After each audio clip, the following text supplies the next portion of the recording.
que não tem a Bíblia, compartilhe. Perto de alguém que não trouxe, compartilhe, para que todos nós venhamos acompanhar a leitura da palavra de Deus.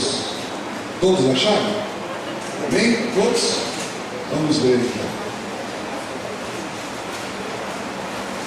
E Jesus foi com ele, e grande multidão o seguia, comprimindo-o. E aconteceu que certa mulher, que havia 12 anos, vinha sofrendo de uma hemorragia, e muito padecera a mão de vários médicos, tendo despendido tudo quanto possuía, sem contudo nada aproveitar, antes, pelo contrário, indo a pior. Tendo ouvido a fama de Jesus, vindo por trás dele, por entre a multidão, tocou-lhe a veste, porque dizia: se eu apenas tocar as vestes, ficarei curada. E logo se lhe estancou a hemorragia, e sentiu no corpo estar curada do seu flagelo. Jesus, reconhecendo imediatamente que dele saíra poder, virando-se no meio da multidão, perguntou: quem me tocou nas vestes? Responderam-lhe os seus discípulos: vês que a multidão te aperta e dizes: quem me tocou? Ele, porém, olhava ao redor para ver quem fizera isto. Então a mulher, atemorizada e tremendo, cônscia do que nela se operara, veio, prostrou-se diante dele e declarou-lhe toda a verdade. E ele lhe disse: filha, a tua fé te salvou, vai-te em paz e fica livre do teu mal. Esta é a palavra de Deus. Curve sua fronte, feche seus olhos, vamos orar ao Pai, em nome de Jesus, vamos pedir a Deus a sua bênção. Meu Deus querido, nós estamos neste lugar, é um santo lugar, a casa do Senhor. E nós pedimos que a Tua palavra, Senhor, ela traga para nós o conselho que precisamos, traga para nós, Senhor, a exortação que precisamos, a direção, os princípios de vida que nós necessitamos. Porque eu vejo neste texto, Senhor, alguns princípios das quais o Senhor se move para curar, para abençoar alguém. E dá-nos, meu Deus, que os nossos ouvidos sejam atentos, o nosso coração uma terra boa, aonde a Tua palavra possa cair e frutificar, e fazer, meu Deus, com que nós sejamos frutos, tenhamos frutos, meu Deus, que sirvam para as outras vidas que de nós usufruem da amizade, da comunhão, do compartilhamento, Senhor, da vida. É assim que nós te pedimos, em nome de Jesus. Amém e amém. Eu acho esse texto da Bíblia um texto bastante singular, é uma história singular, porque pouco se fala a respeito dessa mulher nesse texto. Nós não temos muitas coisas os quais nós podemos definir quem essa mulher era. Era uma mulher que pouco sabemos dela. Veja que não existe aqui o nome dessa mulher.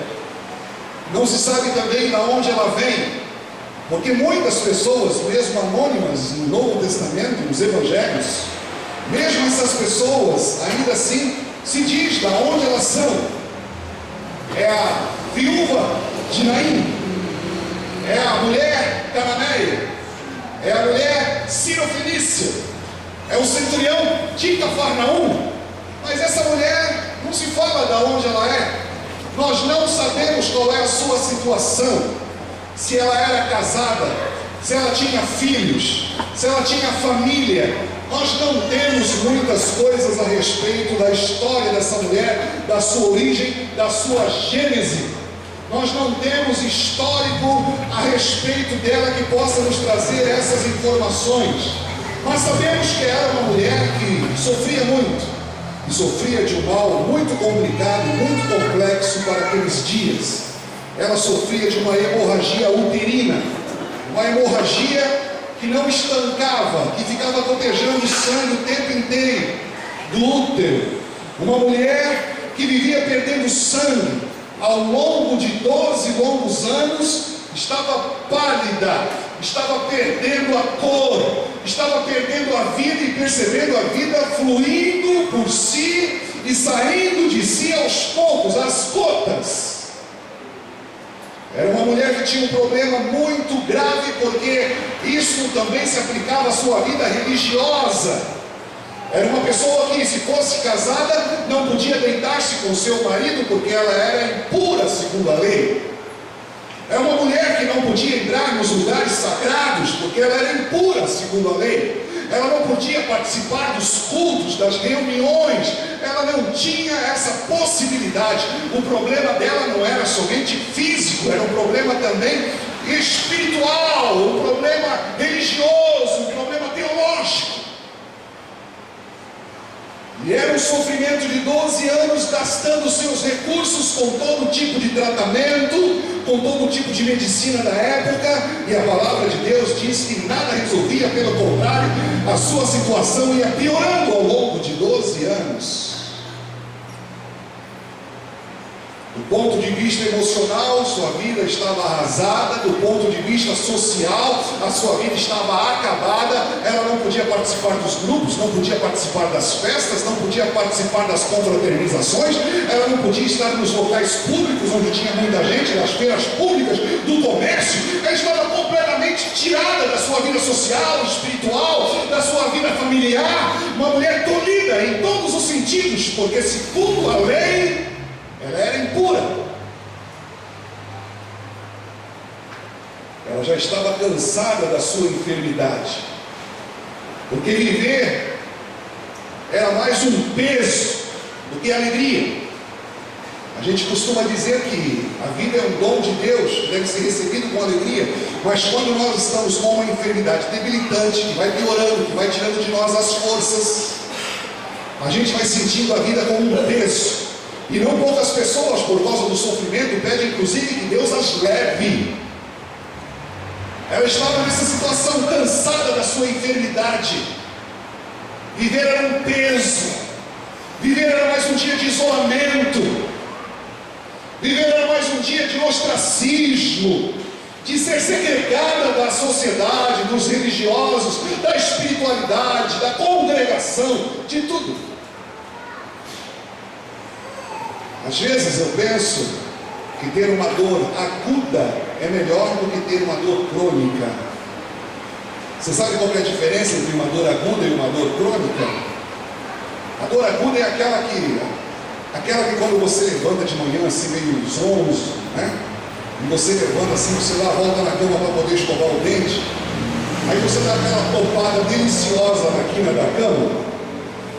Aquela que quando você dá aquela topada, você já diz assim, oh, glória a Deus, e aleluia, você agora na presença de Deus. Mas depois de 5 minutos ela passa, né? É uma dor terrível, mas em 5 minutos ela já não está doendo mais como antes. Mas a dor crônica é complicada, porque você acorda com ela, você vai tomar café com ela, você vai no banheiro com ela, você vai no trabalho com ela, você vai no chuveiro com ela, você vai dormir com ela, e quando você pensa que no outro dia ela vai deixar você percebe que ela continua lá, e todo dia, aquela dorzinha, aquilo vai incomodando, aquilo vai te dando um estresse, aquilo vai cansando você, e você faz tratamento, aquilo resolve um pouco, daqui a pouco volta com mais intensidade, e fica pior. É terrível a dor crônica. Chega uma hora que a gente começa a querer brigar com a dor, não é? A gente vai perdendo a paciência com ela, e a gente começa a brigar com a dor. Eu não aguento mais essa dor. Meu Deus, essa dor não me larga.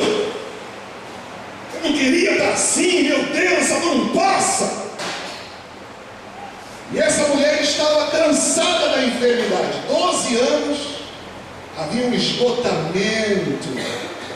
Essa mulher estava nessa condição. Mas apesar disso, algumas coisas aconteceram na vida dela que foram os caminhos da cura, as etapas da restauração. E o texto mostra isso para nós, meus amados, como Deus pode fazer alguma coisa pelas nossas vidas, como Deus pode fazer alguma coisa por nós, como que a bênção de Deus pode muitas vezes chegar às nossas vidas. Por isso preste atenção nisso, você que aqui hoje está. Primeira coisa, essa mulher ouviu falar de Jesus. Verso 27 diz: tendo ela ouvido falar de Jesus.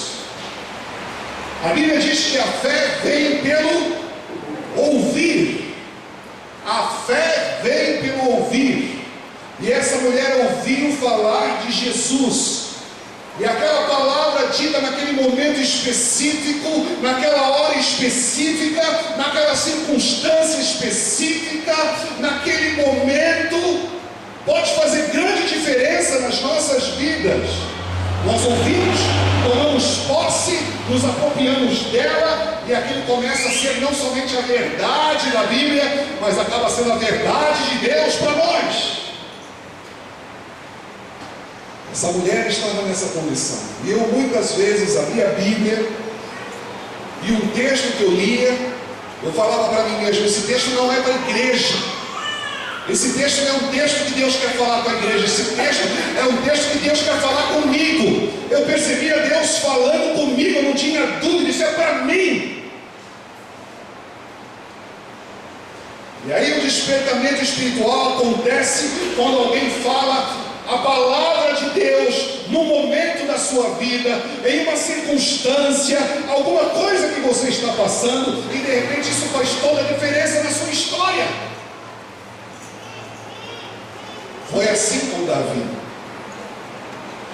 Davi viveu um momento muito difícil na vida dele. Ele ficou sabendo que Samuel, seu mentor espiritual, havia morrido. Ele não tinha mais seu mentor espiritual, o homem que o separou para rei. Ele pensava que talvez Samuel fosse empossado no trono, mas Samuel morre. Ele está há 8 anos sendo perseguido por Saul, e tem que viver nos lugares mais ermos da terra, nas cavernas, nas campinas, viver ao ar livre, deitar tendo as estrelas do céu por teto. E chegou um momento na vida de Davi que ele estava passando tanta aflição, Samuel morto, perseguição de Saul, que ele chega até uma fazenda de um homem chamado Nabal e pede que Nabal dê para ele alimento para ele e seus homens. E Nabal chega e fala assim: eu não vou alimentar os homens de Davi, eu não quero saber, não me interessa, eu não quero saber desse homem, eu não vou dar nada para ele. Daqui ele não leva nem um caroço de milho, daqui ele não leva nem um grão de cevada, nada. A Bíblia diz que Davi ficou tão enfurecido que ele se levantou com 400 homens e falou assim: eu vou matar todos lá, eu não vou deixar pedra sobre pedra, eu vou matar todos, vou matar os homens, vou matar as mulheres, vou matar as crianças, vou matar o cachorro, vou matar o periquito, vou matar o gato, eu vou matar todos lá, eu não vou deixar pedra sobre pedra. Aquilo subiu uma ira em Davi, que ele ficou completamente transtornado com a indignação de Nabal não dar nenhum tipo de alimento para ele e seus homens. Ele se vai até a fazenda de Nabal com 400 homens, mas a mulher de Nabal, Abigail, uma mulher sábia, sabendo das intenções de Davi, vai até Davi antes dele chegar até a sede da fazenda,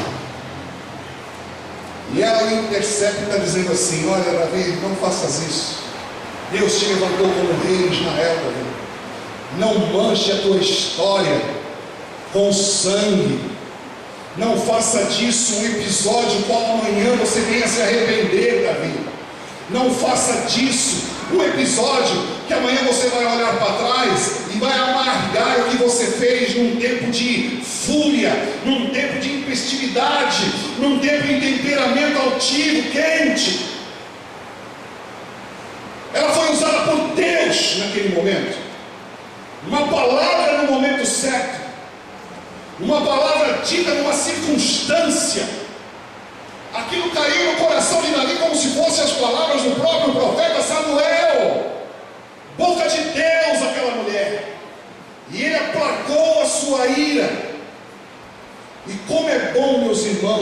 isso acontece. Quando a gente está meio acabrunhado, e aí a palavra de Deus vem para nós, nos levanta, nos renova, nos coloca em pé. A fé vem pelo ouvir, e o poder da palavra penetra em nós. E essa mulher ouviu falar de Jesus. Ela não sabe quem é Jesus direito, não caminha com Jesus, ela não é um dos seus discípulos, mas ela ouve falar de seus feitos. Ela ouve falar daquilo que Jesus já havia feito em vários lugares, dos seus milagres, das suas pregações, de quem ele era na sua personalidade. E aquilo começa a mudar a vida e a história daquela mulher. Se você precisa de um tratamento de Deus, meu irmão, queira Deus que uma frase dita aqui, uma letra da canção que nós cantamos, um momento de ministração, uma oração feita por alguém, um louvor que aqui entoamos, que alguma expressão dessa mensagem, que alguma coisa que é dita aqui nesse lugar, possa fazer todo sentido no seu coração, te desperte no teu ser, que comece a entrar dentro de você, nesse momento específico da sua vida, porque os milagres de Deus começam por aqui. A fé vem pelo ouvir, e essa mulher ouviu falar de Jesus. Em segundo lugar, ela se aproxima de Jesus. Versículo 27 diz para nós: e ela veio por detrás. Veja que essa aproximação por detrás é a aproximação que se faz geralmente quem é desconfiado, quem não quer ser percebido, pessoas que não querem ser notadas, pessoas que não querem ser surpreendidas. Afinal de contas, ninguém dá susto em alguém pela frente, né? Você consegue dar susto em alguém pela frente? Pela frente. O único que tenta dar susto pela frente é o Felipe, meu neto. Ele chega para mim assim de frente e fala assim: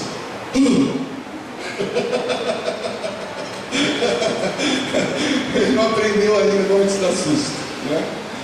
Mas ninguém que quer surpreender, que não quer ser notado, chega pela frente. A pessoa chega por trás, né? E não foi só ela que se aproximou de Jesus assim.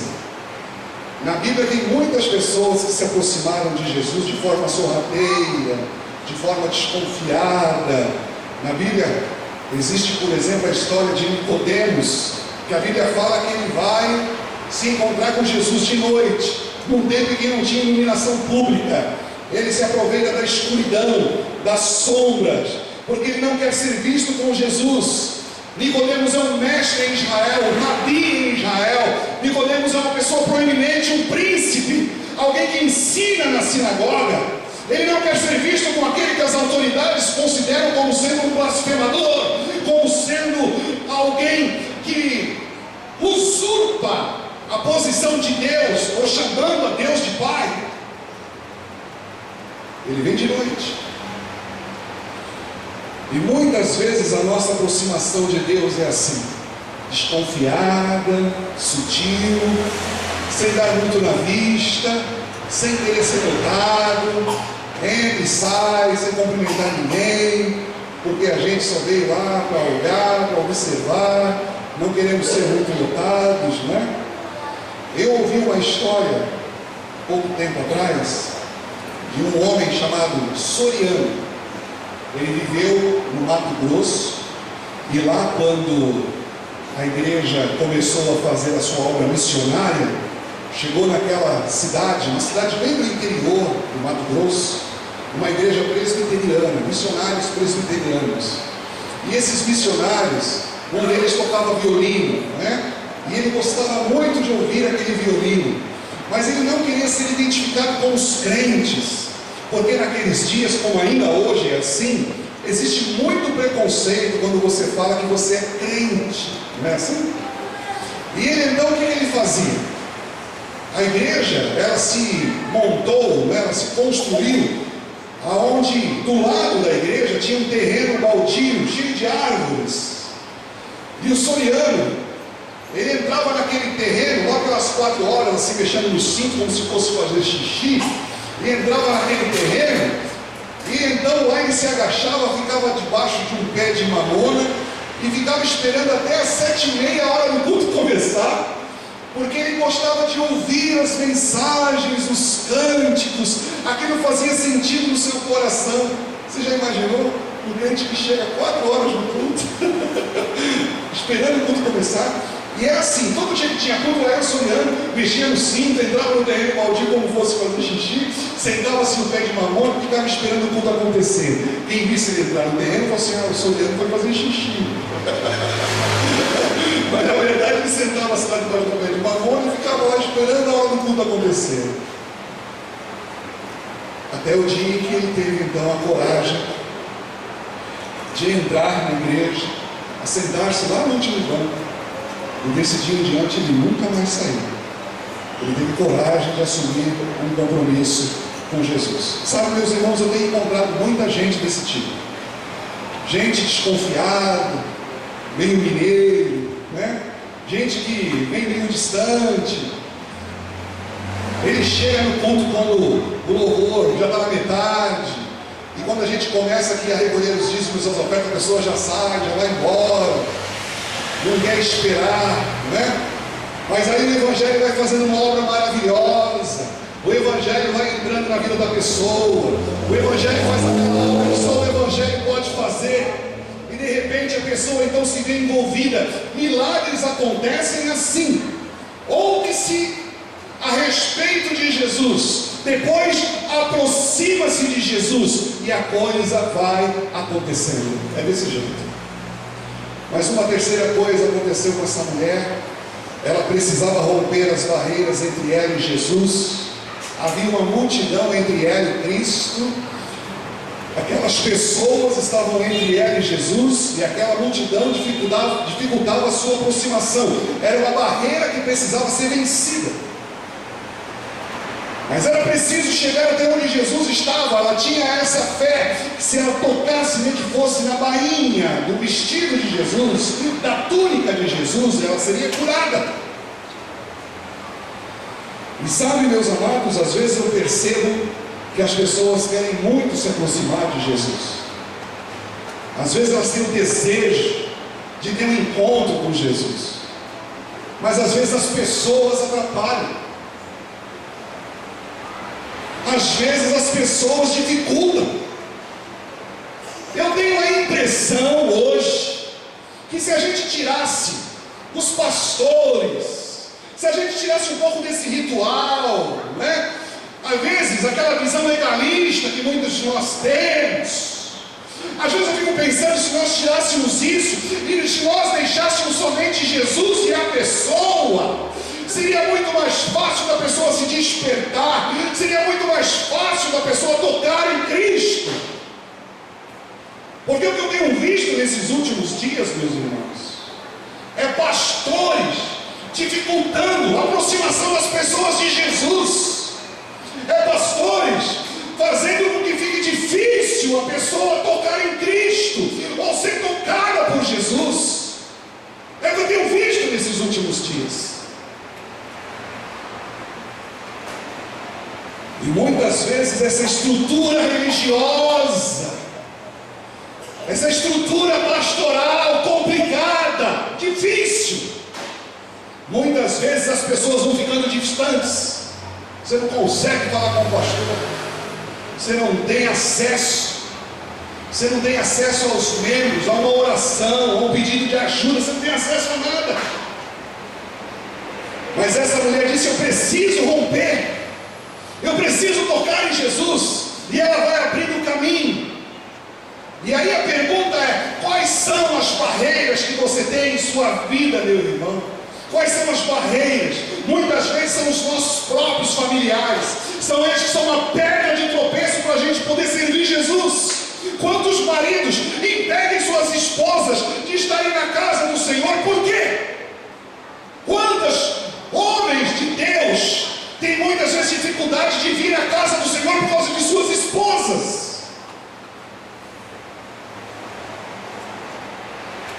Muitas vezes são os próprios familiares.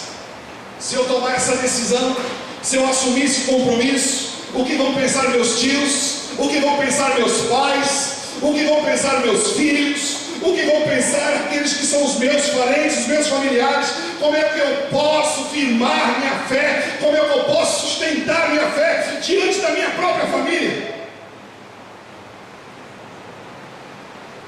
Muitas vezes são os amigos, colegas de trabalho, pessoas com quem estudamos. Como é que eu vou chegar para essas pessoas e dizer: olha, eu entreguei minha vida a Jesus, hoje eu sou um crente, eu assumi um compromisso de fé. Como é que eu vou chegar para essas pessoas que convivem comigo há tanto tempo e dizer para elas isso?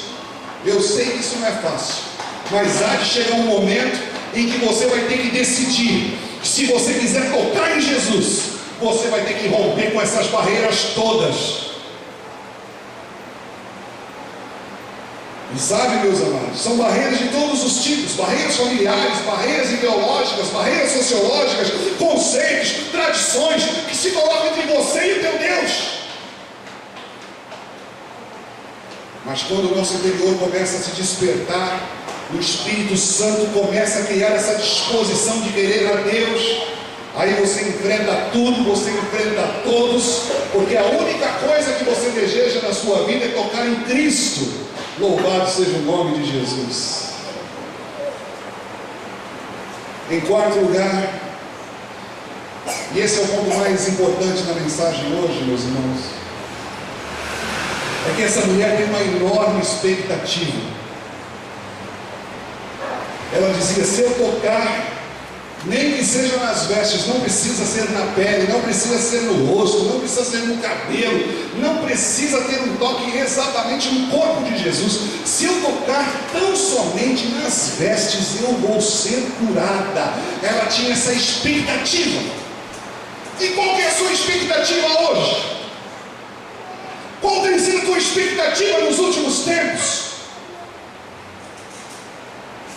É interessante isso, porque eu tenho encontrado muita gente que não é crente, com muito mais expectativa de Deus do que muita gente que vem à igreja.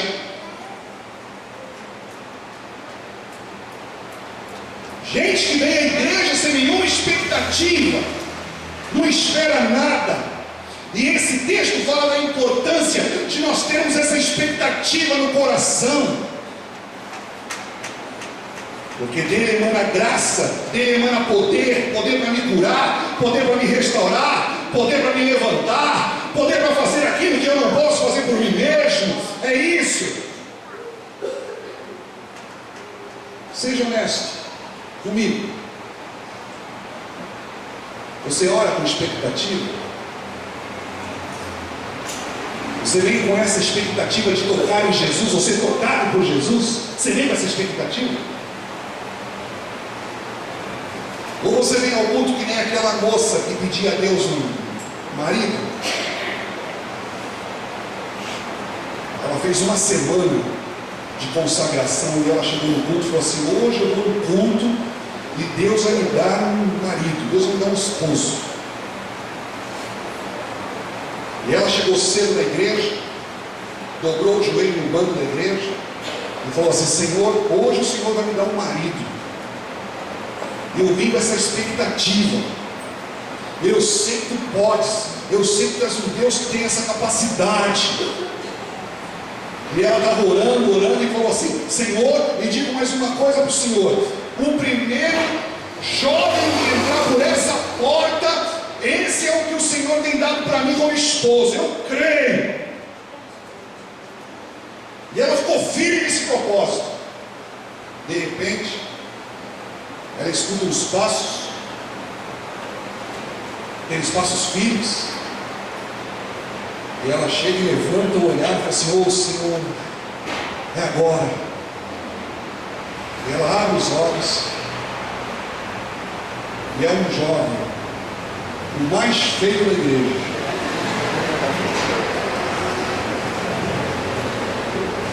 Pense em alguém feio. É 10 vezes pior do que você está pensando.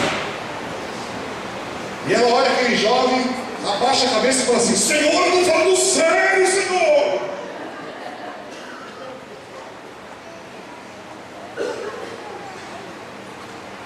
Você ora com expectativa? Você tem expectativa nas suas orações? Ou você ora por rotina? Você ora por hábito? Você ora por costume? Você tem expectativa quando ora? Nós nos esquecemos que Deus é galardoador daqueles que o buscam, Deus é recompensador daqueles que o buscam. Esquecemos disso? A Bíblia diz: buscai ao Senhor enquanto se pode achar, invocai enquanto está perto. Isso traz alguma significância para você? A Bíblia diz: buscar-me-eis e me achareis quando buscardes de todo o vosso coração. Isso diz algo para você? A Bíblia diz: Deus é o nosso refúgio e fortaleza, socorro bem presente na tribulação. Isso faz alguma diferença para você? O mínimo que a gente precisa ter, meus irmãos, é o nosso coração consciente de que nós estamos diante de um poder sobrenatural. Nós estamos diante da presença de Deus.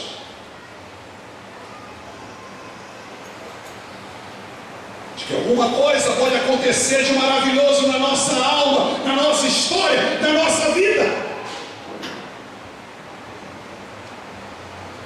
Nós oramos sem expectativa, adoramos sem expectativa, vamos à igreja sem expectativa, e aí realmente não ganhamos nada. Eu gostaria muito que Deus hoje colocasse no teu coração expectativa. Nós vamos daqui a pouco participar da ceia do Senhor. Nós tivemos um testemunho há pouco tempo atrás, agora, na última terça-feira que estive aqui no culto, de alguém que veio à ceia com essa expectativa, e depois de ouvir a palavra, os hinos, a oração, ela recebeu aquilo em seu corpo. E a Bíblia fala, meus amados, que se nós crermos, é dessa forma mesmo, que isso é o cálice da bênção, é o pão da comunhão, nós vamos ser abençoados.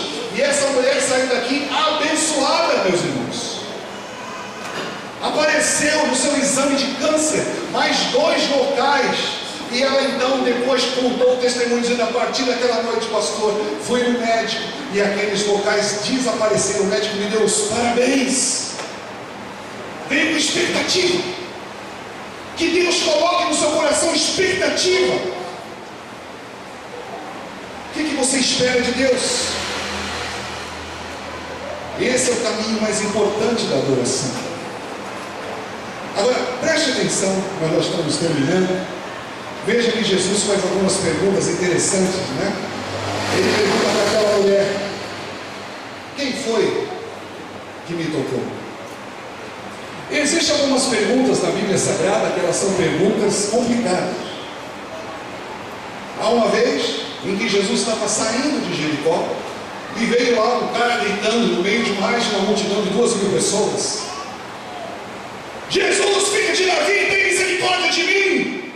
Jesus, filho de Davi! Você imagine como deve ter sido o grito desse cego Bartimeu no meio de uma multidão de 2.000 pessoas para ser ouvido por Jesus. E as pessoas dizem: cala a boca, cala a boca, fica quieto, você está perturbando.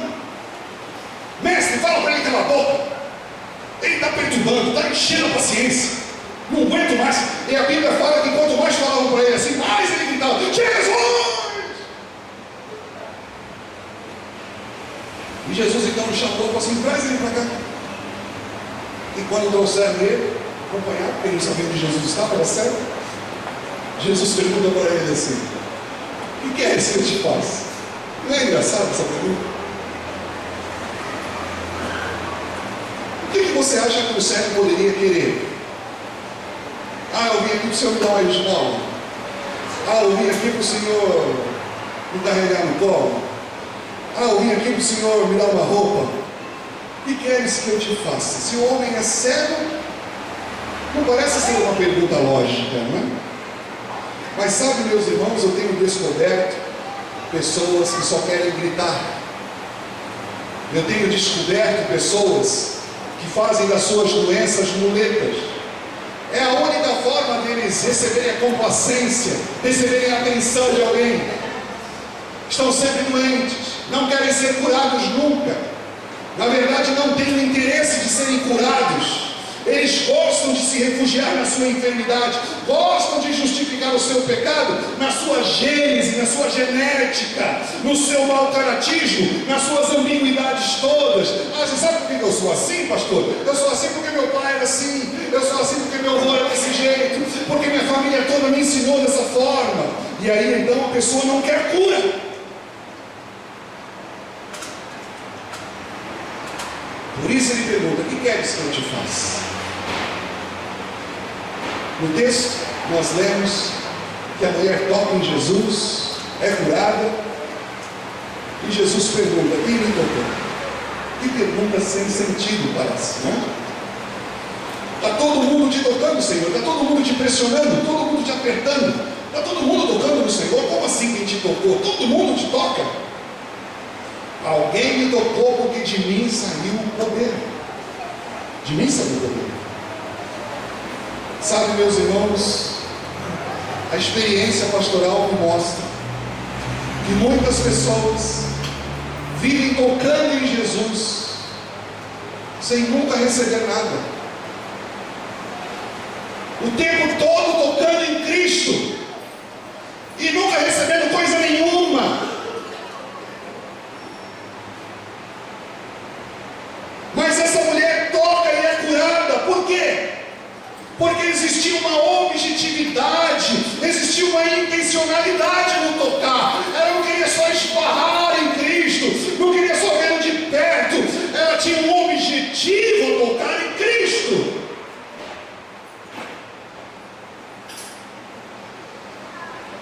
Eu estou convencido hoje que muitas das nossas lágrimas, muitos dos nossos fracassos, muitas das nossas derrotas, muitos dos nossos tropeços, muitas das nossas doenças seriam curadas. Nós teríamos vitória para as nossas lutas, nós seríamos perdoados de nossos pecados, nós deixaríamos de cair ou de tropeçar se nós chegássemos a Jesus com essa intencionalidade de tocá-lo.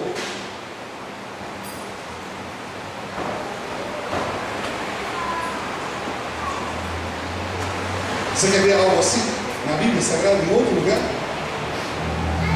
Só para exemplificar isso, para você entender como essa intenção de tocar em Cristo faz a diferença. Você quer ver algo assim?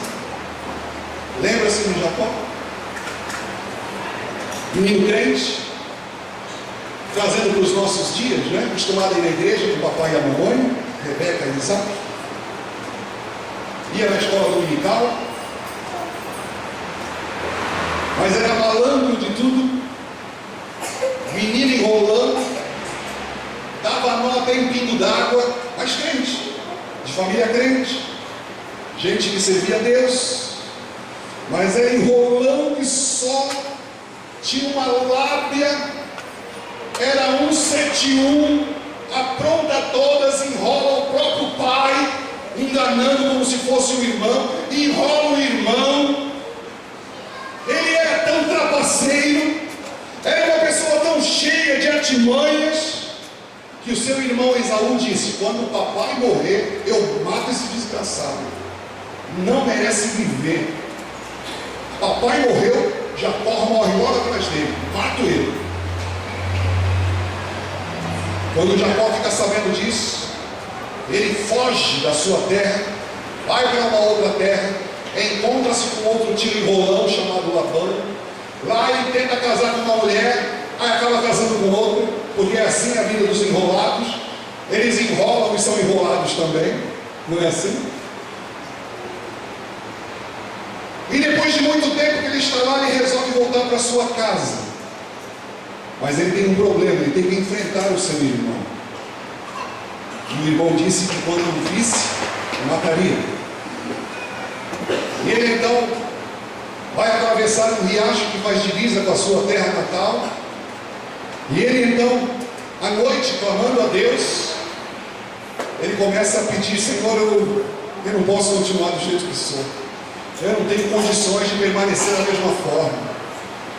O Senhor tem que mudar a minha história. Eu não consigo, eu sou uma pessoa difícil. Eu volto e meia, estou dando nome um, estou enganando o outro. estou roubando o outro ali, eu sou uma pessoa difícil, só tenho que mudar a minha história, só tenho que mudar a minha vida. E aí, então a Bíblia fala que Deus aparece para ele na forma de um homem e começa a lutar com ele o tempo todo, até o raiar da manhã. E ele então, no raiar da manhã, disse: olha, me deixa embora, vou embora. E ele, sabendo que estava lutando com um ser sobrenatural, ele falou assim: eu não vou deixar você ir embora quando você não me abençoar, você vai ter que mudar a minha história. E Deus pergunta para ele assim: qual é o seu nome? E ele diz: eu sou Jacó. Jacó significa enganador, suplantador. Ah, você é enganador, Jacó? Sou, Senhor. Você é enganador? Sou. Você é enrolão? Sou. Você é mentiroso? Sou. Você engana as pessoas? É isso mesmo, Senhor, eu sou Jacó.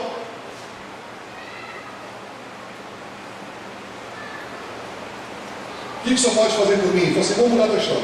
Eu vou tocar em você e você nunca mais vai andar do mesmo jeito. Você quer que eu corrija o seu andar? Eu quero que o Senhor corrija o meu andar. Então a Bíblia fala que Deus lhe tocou na ilharga da coxa. E a partir daquele dia ele andou manco. Deus consertou o andar de Jacó. E ele falou assim: a partir de hoje, você não vai ser mais chamado Jacó. O teu nome a partir de hoje vai ser Príncipe de Deus. Porque quando Deus nos toca, Ele muda completamente a nossa história. Ou você toca em Jesus e a tua história muda, ou você pede para Jesus tocar em você e a tua história muda. Mas é importante você chegar com essa intencionalidade. Sabe, meus amados, talvez eu esteja falando algo com você, algo muito urgente, algo premente, alguma coisa que você espera acontecer no teu coração. E a gente precisa brincar, parar de brincar com Deus, parar com essas brincadeiras que muitas vezes nós temos na nossa vida cristã, de ser uma coisa dentro da igreja, ser uma outra coisa fora daqui. Nós temos que mudar isso, meus amados. E é impressionante como Deus se deixa aprisionar por Jacó, se deixa segurar por Jacó, se deixa perder na luta por Jacó, para poder abençoar a vida de Jacó. É essa relação que faz toda a diferença.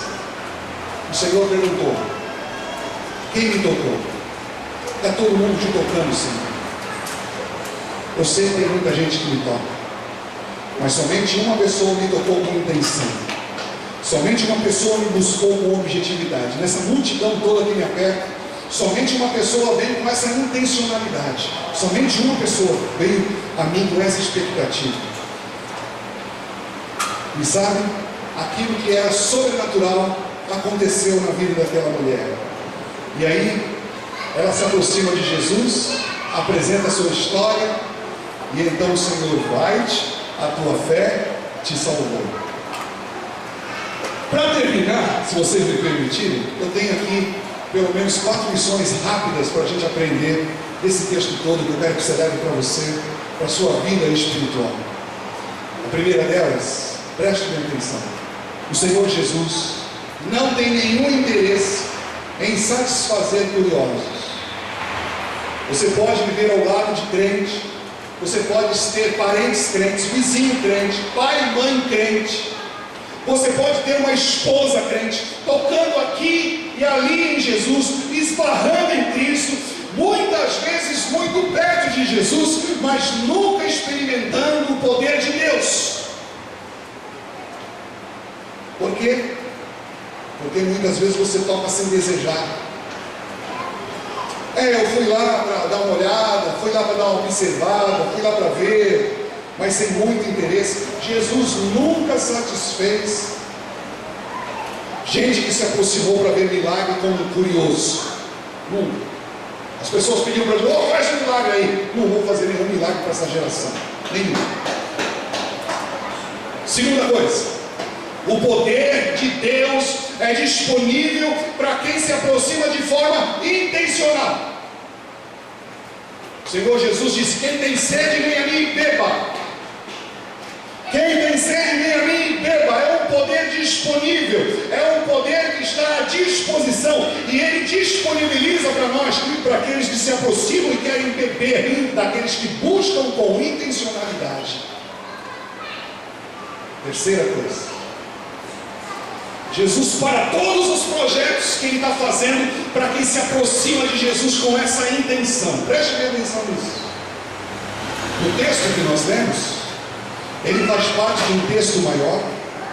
Quando Jesus chega em Cafarnaum, a Bíblia fala que ele desce no barco e um dos líderes da sinagoga se aproxima de Jesus e fala: Senhor, eu tenho uma filha que está morrendo de uma enfermidade, ela está sofrendo muito. E Jesus fala assim: eu vou lá curá-la. E Jesus então vai indo para a casa desse homem que se chama Jairo. E é no caminho que ele se encontra com essa mulher, que essa mulher toca em Jesus com essa intenção. E Jesus para o projeto dele de ir para a casa de Jairo para dar atenção para essa mulher que tocou nele. Jesus para os seus projetos para poder dar atenção, para disponibilizar poder, para manifestar graça, para dar da sua presença àqueles que buscam Jesus com intenção.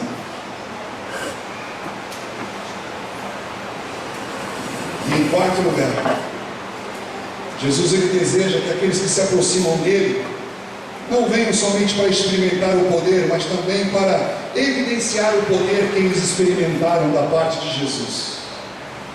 Se Jesus não tivesse parado e perguntado, aquela mulher sairia dali curada, anônima, na obscuridade. Mas por que Jesus expôs aquela mulher? Porque Jesus não está interessado em agentes secretos. Jesus não está interessado em seguidores ocultos. Jesus não está interessado em discípulos anônimos. Às vezes, a gente pensa que a coisa mais importante que Jesus pode fazer por nós é resolver o nosso problema hoje. Mas a coisa mais importante que Jesus pode fazer por você é resolver o teu problema da alma, é o teu problema eterno, é o teu problema de relacionamento com Deus. Jesus te cura hoje e amanhã você chega para Ele com um problema da mesma intensidade ou pior.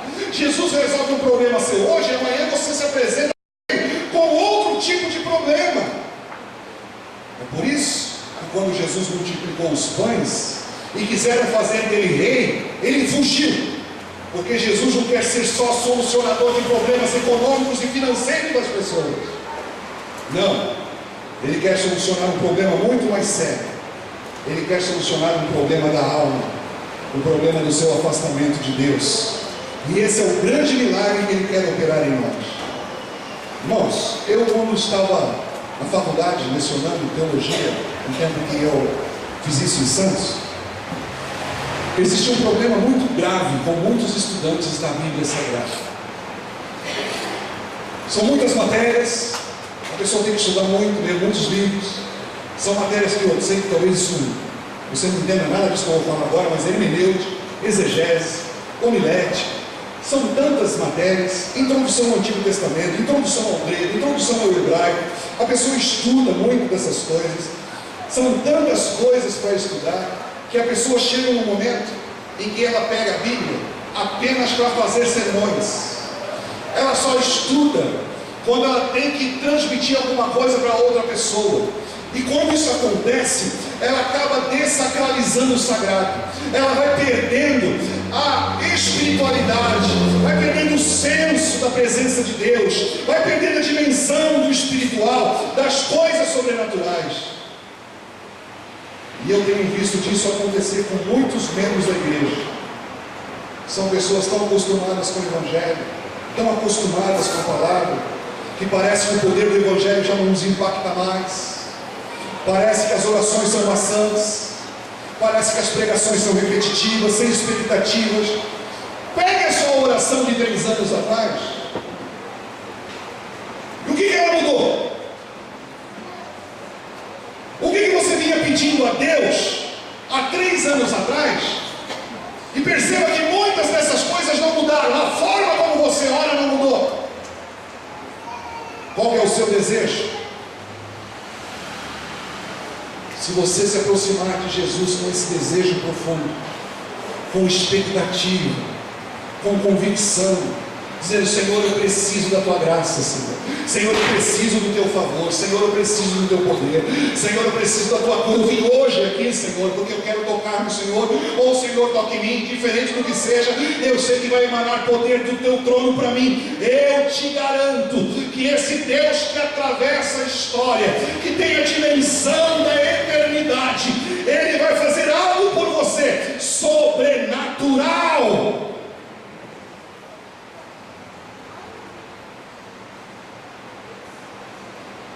Se você tocar em Jesus da maneira certa, não esbarrar em Cristo, não ficar apertando Jesus, você verá cura, restauração, soerguimento, despertamento, esperança brotando de novo no coração. Você vai ver a manifestação do seu poder. 3, 2, isto. Coloque-se.